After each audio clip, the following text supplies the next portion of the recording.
Okay, let's continue here. Everybody get comfortable, just relax, kick your shoes off if you want to, put your feet into the lap of the person beside you, whatever you want to do, but get comfortable because it's time for the great debate.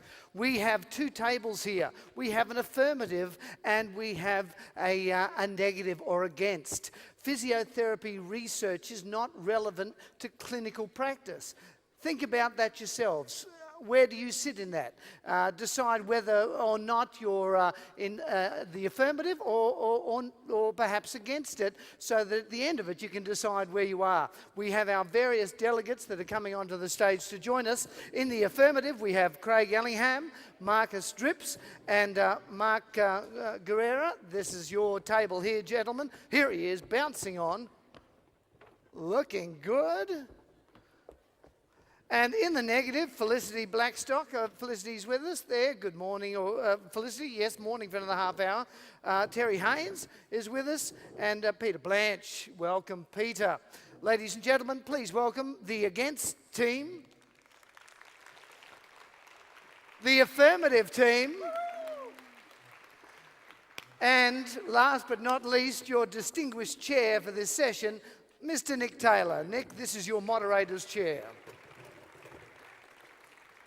And your time starts now.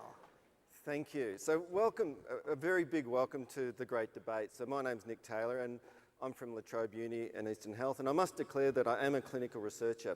So as you've just heard, the topic of today's debate is physiotherapy research is not relevant to clinical practice. That's right, physiotherapy research is not relevant for clinical practice.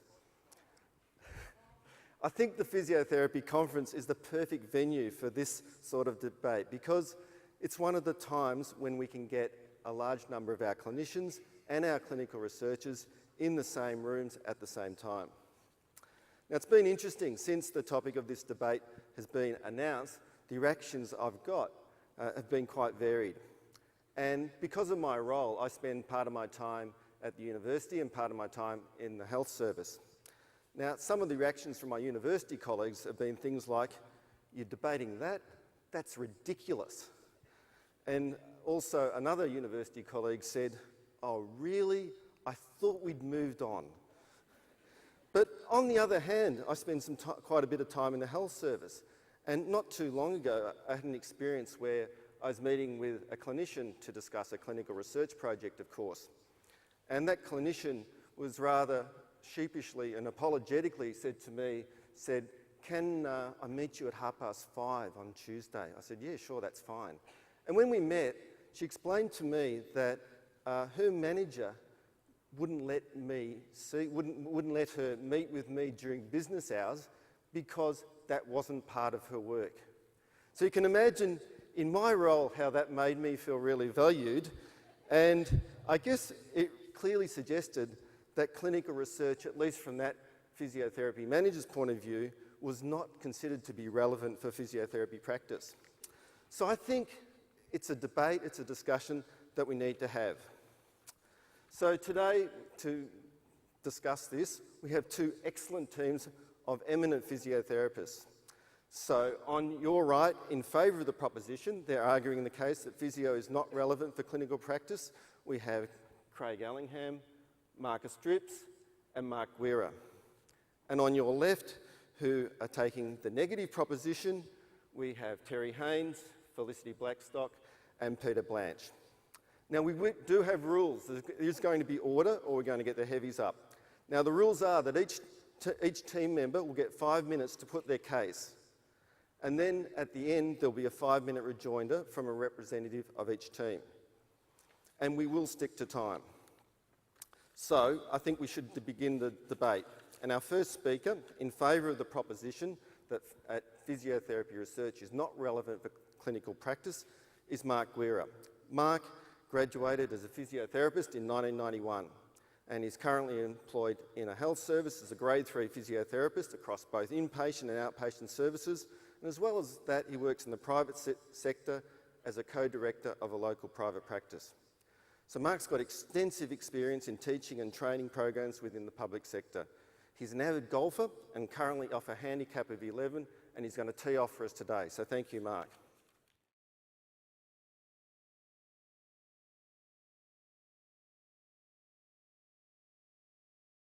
Well, good morning, ladies and gentlemen, and thanks so much for giving us the opportunity to convince you to vote for us as we show you why physio research is not relevant for clinical practice.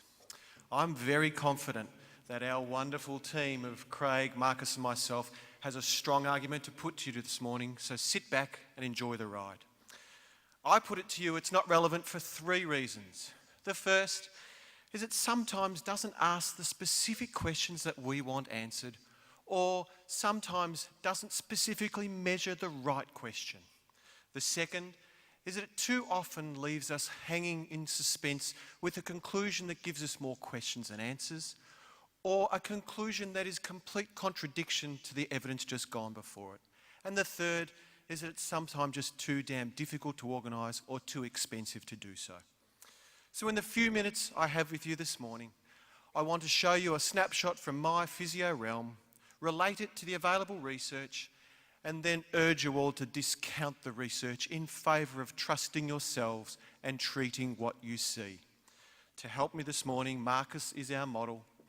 Marcus is 2 days after his hip replacement, and you can see he's using the invisible gutter frame, new and improved, to show his main problem. That's right, years of arthritic hip pain and muscle dysfunction, joint stiffness, has now left him with a lack of hip extension control. This is what I see every day. So as a diligent clinician, I've consulted the research to see if my specific question of doing hip extension bed exercises will help as a powerful adjunct to his gait rehab. But before I do this, ladies and gentlemen, please allow me to get prepared to interact with the research. First, I'm going to need my glasses so I can see the research with greater clarity. Next, I'm going to need my brain reinforcer so I can absorb the research that I'm about to receive.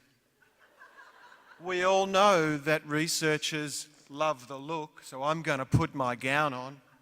And just while I'm doing that, let me climb up into the sterile environs of my ivory tower where some researchers do their best work. So what does the research say? That bed exercises don't appear to be of any additional benefit, that they don't significantly improve the patient's function or quality of life, or that there's mixed quality, quantity and diversity of evidence available, etc., etc., etc. In a nutshell, ladies and gentlemen, it hasn't answered my specific question, or it's called for more well-discerned trials.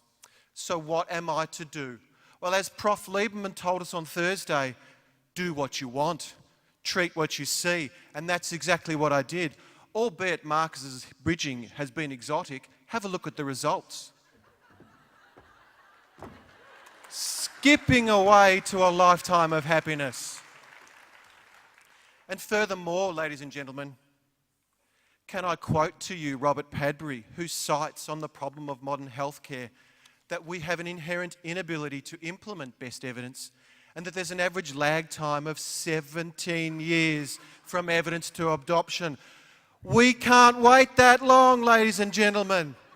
No. Let's say no to the research. I urge you to say no in favour of trusting yourselves. Trusting that each and every one of us has the fantastic and fundamental basic clinical decision-making capability to trust yourselves, to treat what comes into your clinical rooms, and to go with what you see. To this end, ladies and gentlemen, allow me to introduce the magical number 3.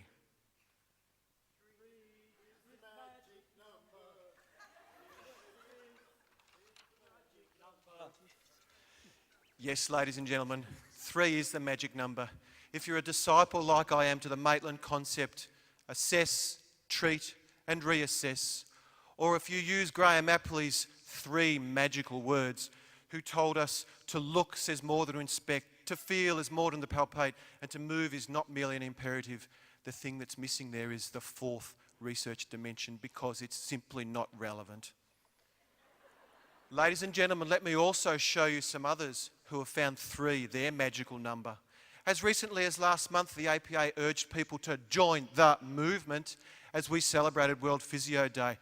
Look how happy that family of 3 is that they did. Because we're in Brisbane, how could I forget to put the Lions and their three-peat and the happiness on their faces? Nuke jumping the net for a third time as he celebrated his third Wimbledon crown. Alberto happily showing you how many times he's saluted at Le Tour.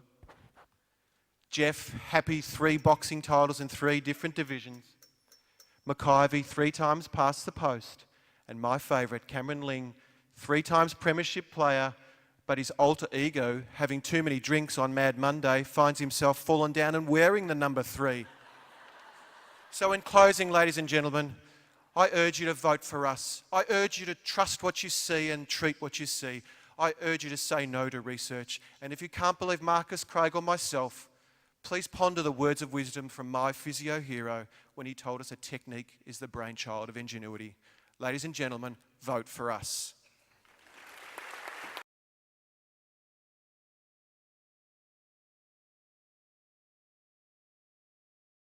So I'd now like to introduce a member for the team speaking against the proposition, and I'd like to introduce Associate Professor Terry Haynes.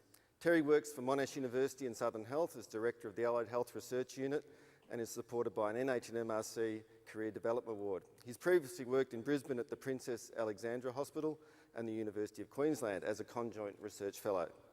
He's a full-time researcher, so brings a particularly biased perspective to this debate. Terry.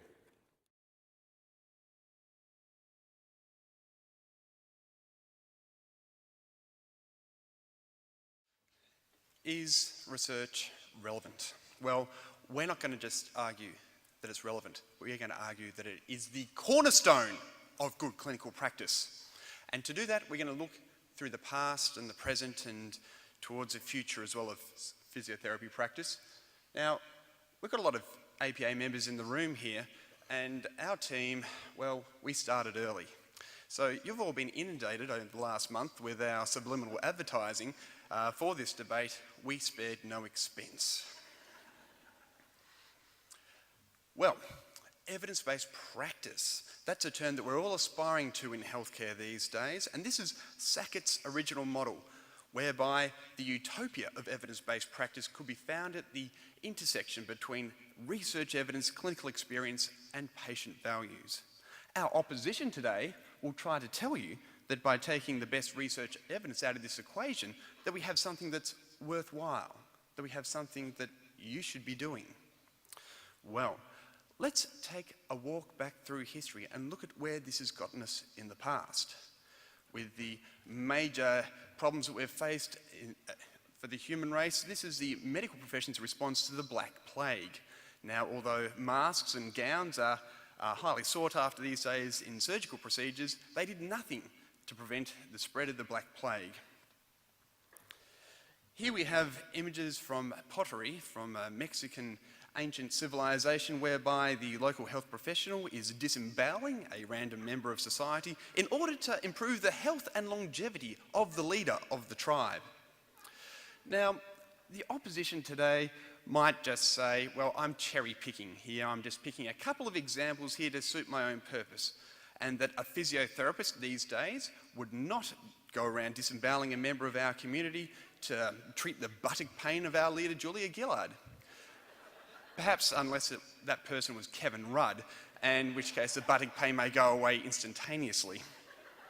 So I thought, okay, I'll think of things from their perspective as well. I'll find an example of physiotherapy success even before randomised controlled trials were undertaken.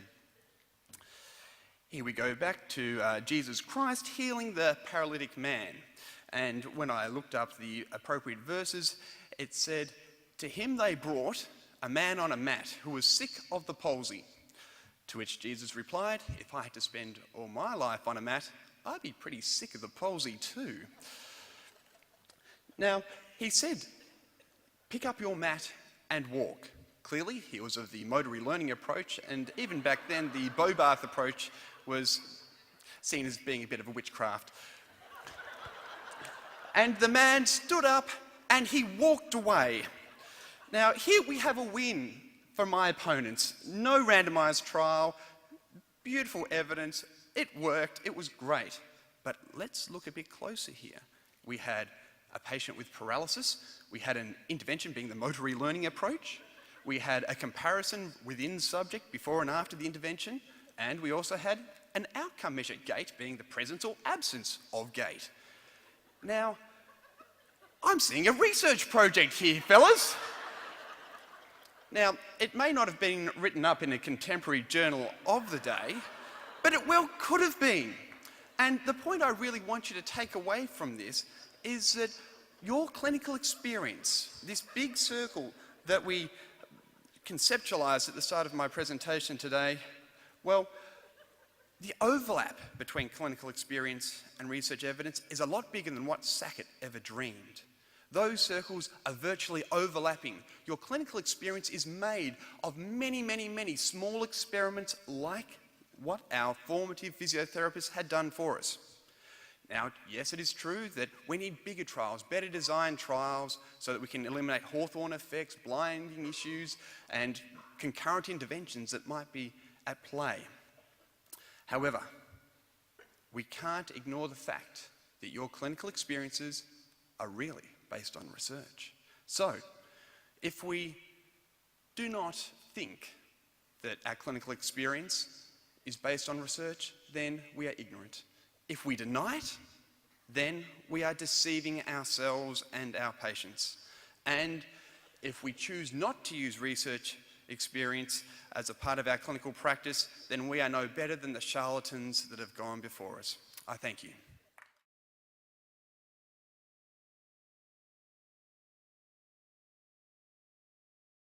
Next speaker in favour of the proposition that physiotherapy research is not relevant for clinical practice is Marcus Strips. And hopefully Marcus has recovered from his bed exercises just before. But Marcus is a current National Vice President of the APA. He's a private practitioner from Geelong with clinical interest in occupational health. He's also on the board of Barwon Health and has a strong interest in patient-centred care. Marcus Strips.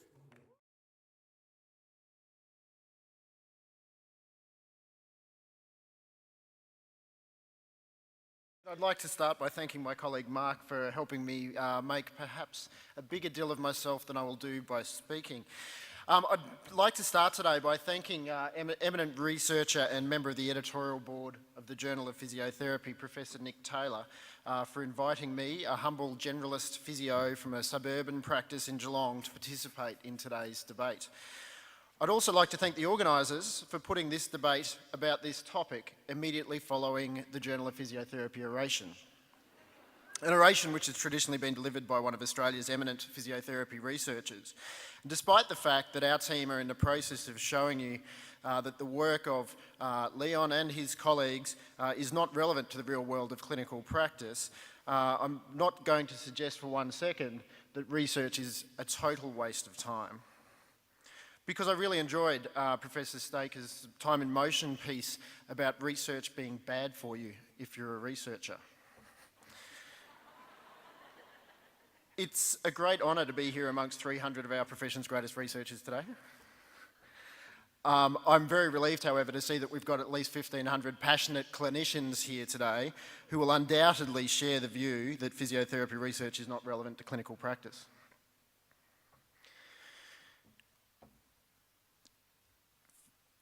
One of the main reasons why physiotherapy research is not relevant to clinical practice is because physiotherapy clinical practice is about real people. They're not randomisable. They're more than statistically significant. And while some may have visual impairments, they're certainly not double-blinded. Real people are unique and they have many different aspects to their clinical presentations. They lead complex lives with competing priorities. They have comorbidities, they have varying histories, they have different experiences and expectations of treatment. If I was a researcher, I would describe them as being living, breathing exclusion criteria. Physiotherapy research is fundamentally not relevant to clinical practice because the subjects of research normally bear nothing in common with real people in real practice. And I don't know why my little doohicky's not working. Here we go. Okay. The central tenet of good clinical practice is, there we go, we're back on track. The central tenet of good clinical practice is a clinical reasoning process. As my fellow passionate clinician Mark has stated earlier, this reasoning process is central to the contemporary practice, and it's the result of the work of great pioneering physiotherapy clinicians. These clinicians have developed the reasoning process, which has further evolved as a result of careers full of clinical reflection, peer discussion and treating real people. The clinical reasoning process is what leads to physiotherapy interventions that influence positive outcomes for our patients, for real people. It allows us to tailor interventions to suit the unique needs of a real person, and to be blunt, a real person does not give a stuff if the intervention is the result of research, is considered contemporary good practice, or has been proven through a clinical trial. They just want to get better. They just want the pain to go away. They just want to be able to re-engage in their normal activities with their families, in their communities, all of the activities that they value in their non-randomisable lives. Clinical interaction does this, and clinical practice does this, not research. Real people don't give a stuff if our peers think the treatment that they receive is right, is wrong, is best practice, or is evidence-based. They only care if it works for them. The only research study that they particularly care about is the N=1 non-randomised, non-controlled, single-trial observational study that occurs every day in their lives. All physios know that there's more than one way to skin a cat. And just because one particular cat skinning method has been proven through a contrived research process, that doesn't mean it's the best thing for any given real person. It doesn't mean that alternative cat skinning method isn't more appropriate for any exclusion criteria riddled non-randomisable individual. Only a clinical reasoning process can help with this. Real people want to interact with a compassionate clinician. They want to trust their physiotherapist, and they want their physiotherapist to understand their unique needs. Physiotherapy research is not relevant to clinical practice because it does not alter this fundamental, robust clinical reasoning process, which at its heart is really a sophisticated version of common sense. Physiotherapy research is not relevant to clinical practice because it follows practice rather than leading it. If you were to believe my colleagues, you'd suggest that without the research, the intervention would not have occurred. Research is all about going through an artificial process to prove that which we already know. For years, researchers have stolen perfectly appropriate physiotherapy interventions and subjected them to convoluted statistical processes for self-serving reasons. In recent times, they've even started to try and steal clinical reasoning. You can rebrand it as a clinical prediction rule to your heart's content, but you're not going to fool us intelligent clinicians. We know what you're up to. So you'll clearly see that research is not relevant to clinical practice. But I know we all want to practice evidence-based medicine. So where's the evidence, I hear you ask? Where's the evidence, I hear you ask? One more time, with feeling, where's the evidence, I hear you ask? The evidence is in our practices every day. It's in the individuals we treat. It's in the patients that we help. It's in a robust clinical reasoning process, and I'm sure you'll agree that physiotherapy research is not relevant for clinical practice. Thank you, ladies and gentlemen. Thank you, eminent researchers, and particularly thank you to my fellow passionate clinicians who will join us in voting yes.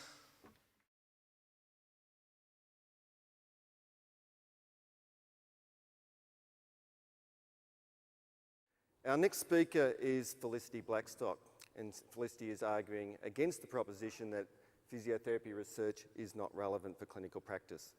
Felicity is a senior lecturer and a course coordinator in the Department of Physiotherapy at La Trobe University. She's a research advocate and is currently completing a PhD.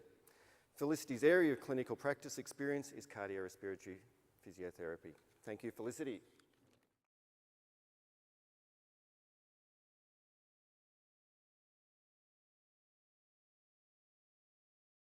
Okay, now that Terry has convinced you all that by removing best research evidence and relying on clinical experience alone is not the way to go, I'm going to show you that relying on patient values without looking at the best research evidence is also not advisable, and that physio research is absolutely relevant to clinical practice. We can argue that we're working with the most educated patient ever. But this education is coming from an overwhelming source of information, and we've got to give thanks to Google, Dr. Diagnose Me, Wikipedia, and the internet in general. At times it can be hard to understand and appreciate what you're looking at, and is what I'm looking at actually a reliable source of information? Are you looking at a young woman whose head's turned away, or an old lady in a shawl? Humans are easily convinced with marketing, and that's my primary argument here. We need research to guide us, because without it, we're getting brainwashed. The other point to make about our patients making decisions is that it's easy to make mistakes. This woman's the perfect example. She should have done a mini research project, used a lifeline, surveyed the audience. She might be a millionaire now. Another good case in point is if we look at all the products around health and beauty that are readily available, particularly through the internet. There's an ever-increasing volume every day. Humans are a very inventive lot, and I'm going to show you a couple of examples downloaded from the web over the last 4 days. First of all, we have Slim Ice, the first home gel that you can apply, and 30 minutes later, your kilos will melt away. We have the Stop Snoring ring. You put the ring on and literally overnight your snoring is cured. We have the Happy Ears ear candles. Claiming to be improving your general health and well-being, making you happier, and as the motto says, happy people live longer. There could be something in this. A systematic review by Data and Chan, published January 2011, actually did show a relation between higher subjective well-being and living longer. Not sure I'm going to be putting a burning candle in my ear, though, until someone's shown and proved through best research that it improves my well-being. We have facial flex, claiming to make us more beautiful. Hello, friends, and welcome to the Loose Leaf Beauty Report. You know, when you hit a certain age, about 30, things start to happen with your body. Parts shift, they sag, they alter, they move around. You know, we've got to start doing something to prepare. Well, my friends at Self-Care up in Emeryville have just the thing, and I know it works because a friend of mine in Laguna Beach, I hadn't seen him in a long time, and he told me he'd gotten this device. The Facial Flex comes in its own little container. He looked so fabulous, and he said it was all due to the Facial Flex. So I had to get me one of those things. And here's what you do. It's so simple. Just in the morning, you put it in your mouth, and count to 60. You're going to count to 60. Very slowly. And go on.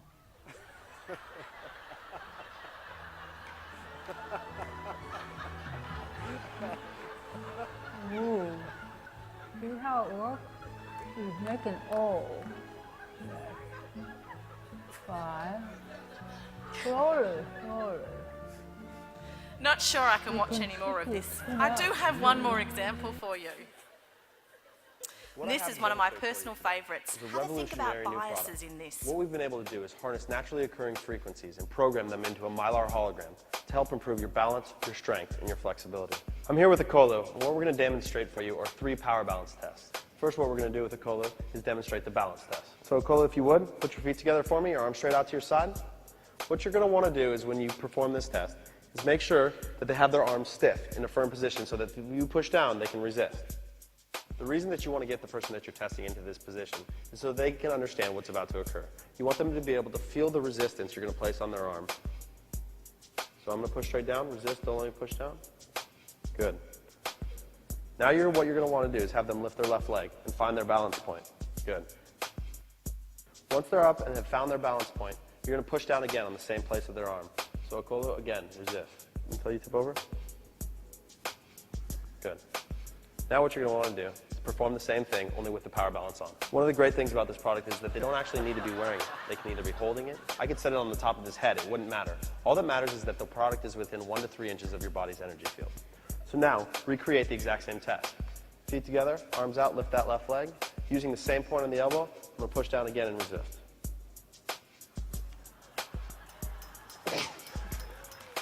A little bit of a difference? Yeah, considerably. Considerable difference. Now, I'm questioning a couple of things here. One, is it a learning effect?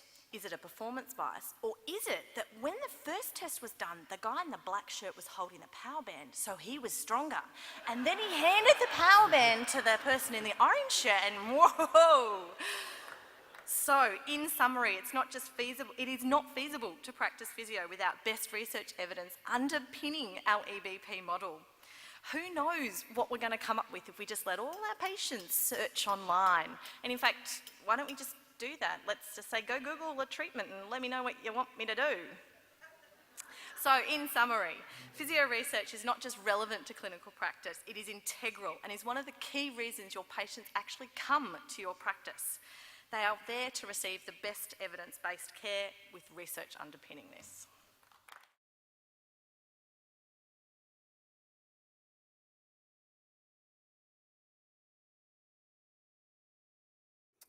Our final speaker in favour of the proposition that clinical research is not relevant for physiotherapy practice is Craig Ellingham.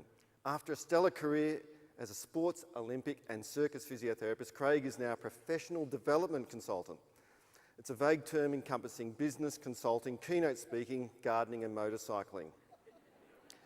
Craig is a published author and is currently researching his next book, which is about men and their health, so he's accustomed to tough audiences. Something that impresses me about Craig too is he also has a clinical test named after him, so that's really impressive. Ladies and gentlemen, Assistant Professor Craig Ellingham.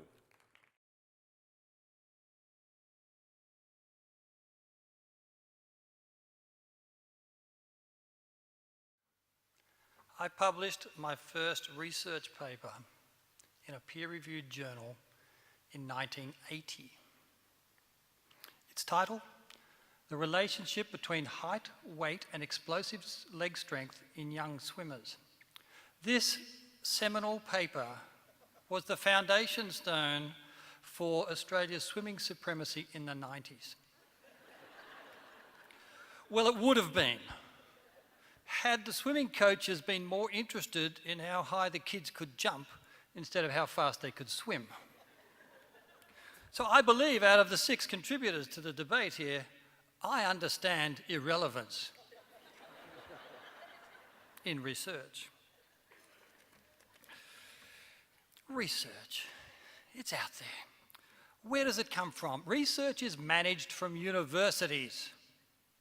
Fabulous places, full of coffee shops and libraries and more coffee shops. Tim Soufasani, a philosopher who writes for The Australian, wrote in his column of September 24 this year that the word philosophia from the ancient Greek means a love of wisdom. A love of wisdom. Not a love of knowledge, not a love of data, not a love of tables and numbers, a love of wisdom. And so we deliver to our highest quality researchers a qualification called a Doctor of Philosophy. What a farce. There is no wisdom in a Doctor of Philosophy these days, but lots of data and lots of that horrible thing called statistics, where they manipulate the data to produce a result that is not too far removed from the hypothesis. Certainly within 1.5 standard deviations of the mean, which we can remove the outlying data and bring into the middle and publish that somewhere. And this reflects the changing nature of universities in our society. Universities' purpose nowadays is twofold. One is to gain ranking points so that they can market themselves to bright young things as undergraduate or better still full fee paying graduate students, so because they have better rankings in the university ranking scale, so they will be able to charge more for their fees. The second thing that the university indulge in, they're very good at this, is, and this has been preceded by a parallel course from another high learning institution called Hamburger U, is the acquisition of real estate, a model of business followed by McDonald's. And we've seen McDonald's already in our presentations tonight.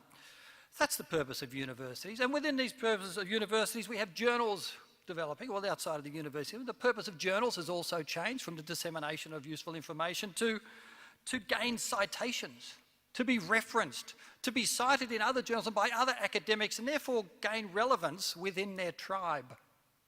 The tribe that do not actually treat patients. Faculties have also changed their role. The role of a faculty nowadays is to attract funding, especially in these days of diminishing government money, to attract funding, via awards, via grants, and via largesse from private enterprise. The role of researchers within the faculties. The role of a researcher is to get published. That is the universal yardstick of success, to advance one's career.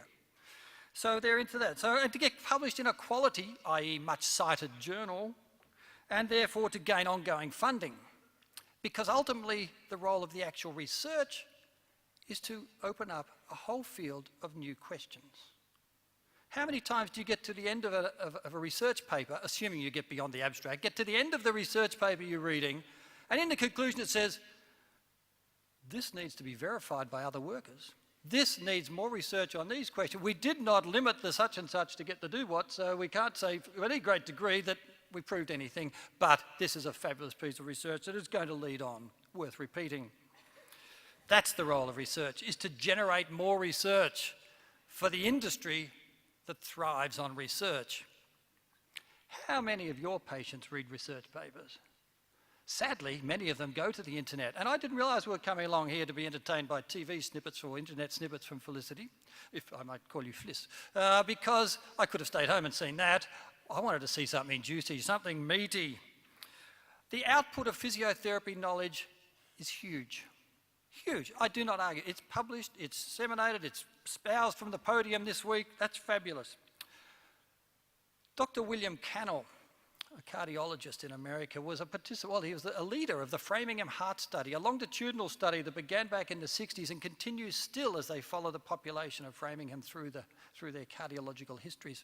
He said any research paper should be subject to one particular test, the so what test. He went on to say that a program may be effective or not, but the real question is, will people use it? Is it able to be adapted to the clinical environment? So next time you read a research paper and you get to the end, sit back, relax a little bit and say to yourself, so what? Can I adapt that to my clinical environment? Do my patients fit the model? Have I got the tools to actually apply the intervention or the assessment? Do I care? Whatever it is that hits home with you. And if the answer is not immediately apparent, sit back, pour a glass of red, and relax.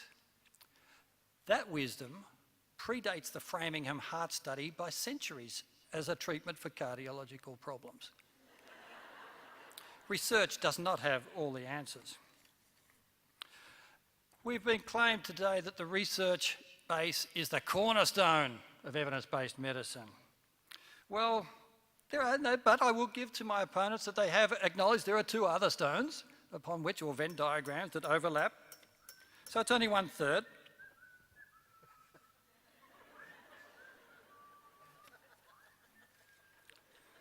So, in conclusion, ladies and gentlemen, I don't see that you have much to fear from my whistling opponent, because he's whistling in the wind. If he is about to try and sell you the no argument, the answer to us is obvious, and the answer to all you who care for your patients in your duty of care is to vote yes. Thank you.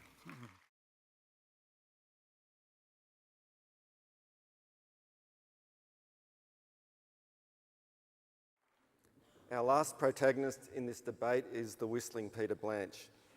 So Peter's a well-known sports physiotherapist who worked at the Australian Institute of Sport for 20 years as a physiotherapist and also as a clinical research manager. But very recently he's moved here to Brisbane to take on the role of Manager of Sports Science, Sports Medicine at the Centre of Excellence for Cricket Australia. So as an indication that he has spent far too long in the company of sports people, he's picked up a Y that goes after his family name. So now he's almost universally known as Blanchy. So I give you Blanchy, who comes in second drop for the team to argue against the proposition.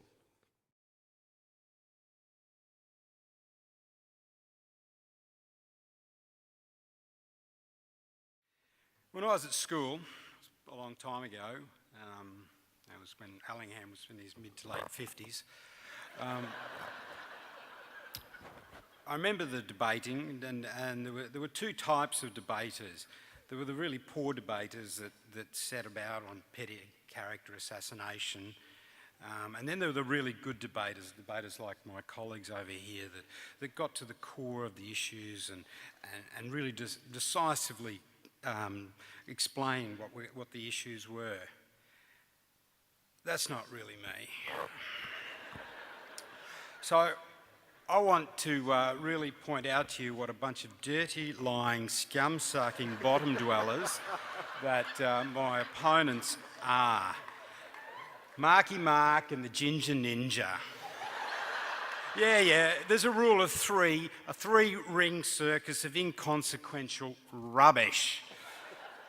When I first saw this topic, initially I went, what the hell are they going to say? They'll probably try to be mildly amusing, but they'll be irrelevant and completely off topic. Well, certainly they've got to the last two there. The amusing thing I haven't quite seen. But what they have filled is a huge amount of hypocrisy. Speaker one, Mark Guerra, adjunct lecturer of La Trobe University.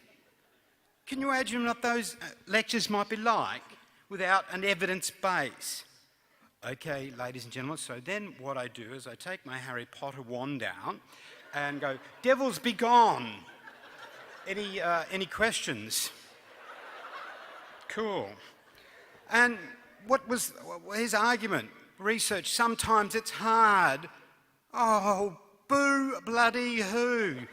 Sometimes life's hard, get over it.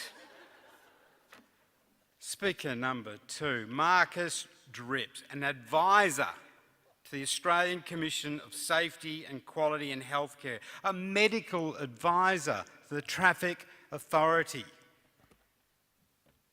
Two organisations that, if you go to their websites, that pride themselves on being evidence-based for the best management of their clients. So can you imagine the basis of the advice? Well, there was this storybook that started where it said, once upon a time, Marcus was born and then endowed with all the knowledge in the world. The end. And his major argument eluded me completely, other than he has something against cats. And our last speaker, really, Craig Allingham, it's just like shooting fish in a barrel. The hypocrisy. Oh, the esteemed physio-educator. So what is it that you actually go to when you go to the bibliography of a Craig Allingham course notes? Is there just a big page that goes, Craig says? Really? And that's... Can you imagine if you ever happen to have to go to a court of law and so how did you make this decision on using your treatment? Well, Craig said, Your Honour. That's enough for me. Perhaps we should actually just call it Craig Therapy.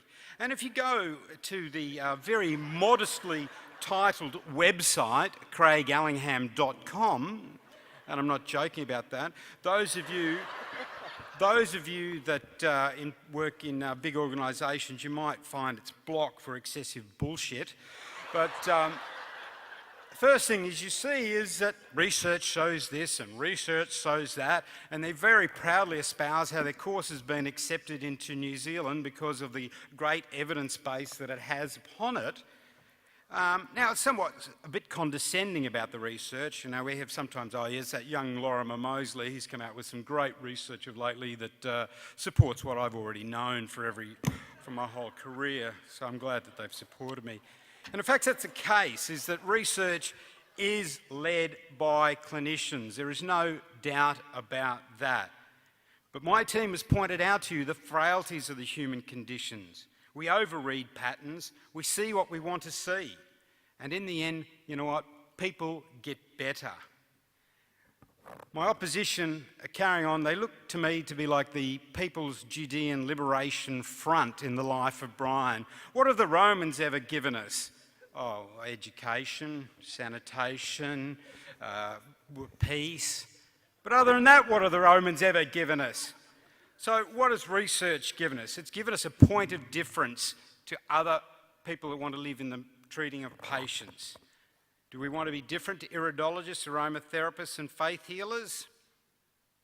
They get people better. What can make this difference? We've got acceptance into the medical fraternity. We have a method of testing, proving and sometimes disproving clinical hypotheses. To say that research is not relevant to physio practice is nonsensical. Our opponents are Luddites and they're treating us like idiots.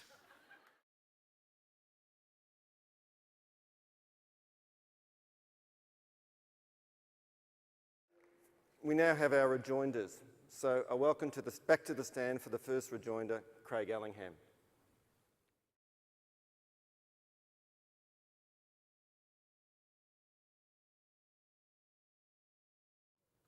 I first met Peter Blanche when he was cubit deep with his elbow in somebody's piriformis at the Institute of Sport. And those poor athletes suffered for many, many years. The inflictions of myofascial trigger point therapy based on our leading sports institution with no evidence.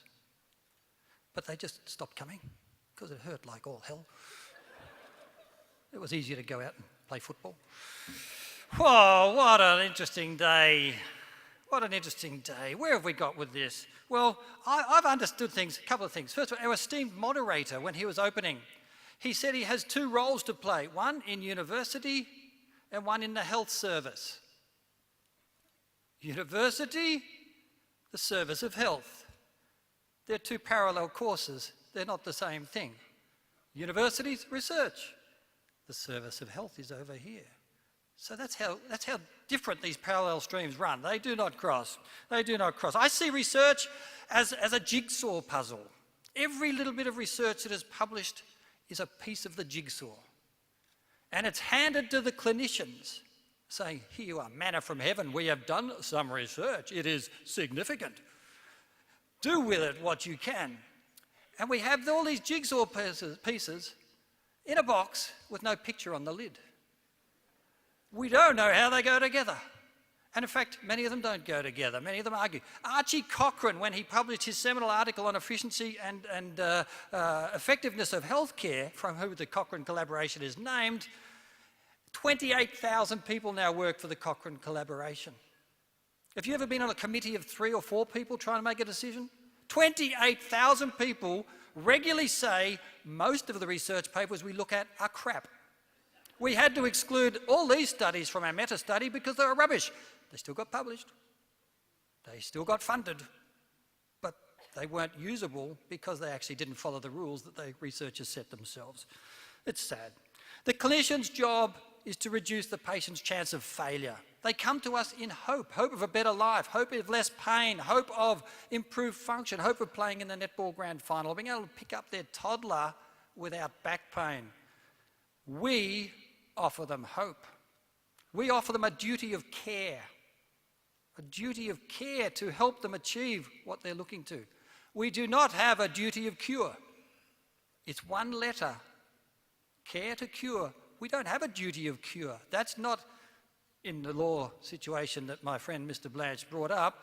That's not something that's going to get tested. It's the duty of care that will be tested, not the duty of cure. So our duty is to care for our clients and to use whatever professional skills we might have, our therapist experience and our relationship skills to listen, look and feel, which I believe is the teaching model used by Felicity at La Trobe University when she's training her students in clinical skills, to listen, look and feel, not read. Listen, look, feel. Not read, listen, look, not go to a conference, listen, look and feel. There are 2 models being traded out for patient care at the moment. One is evidence-based medicine, which we've given a hammering to today, and rightly so. The second, which is our august journal has also discussed in recent editorial coverage, is patient-focused healthcare. Patient-focused healthcare. Evidence-based medicine, patient-focused healthcare. Our journal, scientific organ that it is trying to get a foot in both camps here. Do we focus on the patient? Do we focus on the research? How is this going to work? Do the patients have to read the research to make that work? Probably that would help. And they do. They go to the internet and they read sections of research. They read interpretations of the research. They read other people making up stuff about research. And they come to see us and they're a bugger to treat. I read this on the internet, that if you do this and this and this, I'll probably get better. And you're thinking to yourself, yes, if you didn't have a broken leg, if you weren't arthritic, diabetic, have multiple sclerosis and plantar fasciosis, you would probably fit the exclusion criteria of that study. We have to adapt to the clinical environment. Research, well, let's put it this way. Let's wake up tomorrow. Well, that'll be a good start. Wake up, perhaps the conference is still going. Let's wake up Monday, and there is no more research in physiotherapy. It's just no more research. It doesn't happen. All shut down, no publication, nothing. What would happen to the patient flow through the clinician's doors over the next week, month, years? Not much. They keep coming. They keep on coming. Why? Because we care. Because we adapt. Because we have clinical reasoning skills. Because we are thinkers and problem solvers and health professionals in the service of health. Contrast that if all the clinicians disappeared. There was no more clinical practice in any physiotherapy. These poor people would not have a purpose to their existence.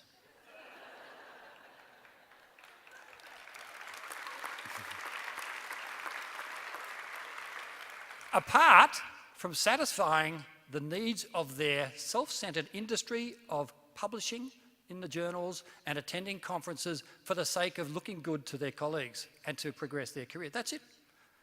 That's it. Research cannot survive without clinicians. However, clinicians could get along quite nicely without that research.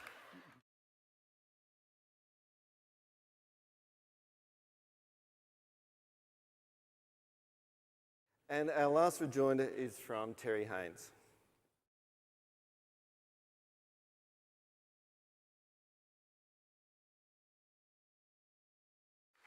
I'd like to start by thanking our esteemed opposition for their insights today, particularly the insights that have just been offered by the amazing clinician, Craig Ellingham. Craig, would you freely admit that you're one of the most outstanding, if not the most outstanding clinician here among us today? No. Peter Gordon is. Oh, right, okay. Or second. We'll put you in the close second. I'm second. Yeah. Close second. And Craig has told us that research and clinical practice are two different streams. They head in two different directions. Craig is obviously the clinical expert, but Craig, how many book chapters did you publish? Sorry, I don't think I heard that properly when you were being introduced. How many book chapters have you published? How many papers have you published? Could it be the hypocrisy of our opponents showing through here that they have managed to combine research and clinical practice? Well, let's look at their main argument. I've done a PhD. I've got more letters after my name than I care to be able to write out. It takes me a long time to write my titles out. And I'm glad I have them so that I could come here today and understand what they were going on about. Because without all those years of study, I don't think I would have been able to make one iota of sense from their argument. However, I will translate for you what they have said. Their key argument, their main argument, has been on relevance. That research is not relevant because it asks the wrong question, because it has the wrong patients, it's done in the wrong settings, it uses the wrong treatments. Well, I've got an easy solution here. Who has access to the right patients? Who knows what the right questions are? Who knows the right therapeutic techniques? And whose fault is it if the research evidence hasn't been answering the questions that we are interested in? Well, let's look at the reasons why they may not be doing the research themselves. Marcus, would you like to stand up for me? I'd be more than happy to, Terry. Now, Marcus, I can say, I'm married, I've got 4 kids, but Marcus is an incredibly good-looking guy. And he's come here today beautifully presented. He's got a lovely suit on, and yet he managed to do the calisthenics on the floor earlier for us. Thank you very much, Marcus. You can have a sit down again. Mark said that one of the reasons we can't do research is it's too expensive. Well, judging by the quality of the suit that Marcus is wearing, I'd beg to differ. And by the mere fact that he's prepared to roll around on the floor in that one, he's obviously got 3 or 4 more back in his wardrobe, back at the hotel room that he can whip out for the second half of today's sessions. I'd like to come back to one final theme, the theme of 3 that our opposition has provided us with today: the look, the listen, the feel. I'd like to put a new spin on this. Look at the literature. Listen to what the evidence says, and feel dignified that you can look your patients in the eye and know that you have a scientific basis behind what you are providing for your clients. I thank you very much.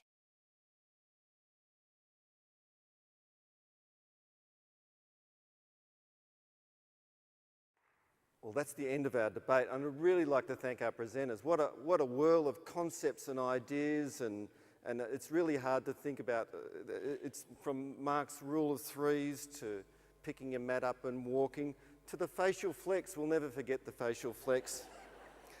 But we do have to make a decision about who won this debate. We set up a proposition and we have to decide.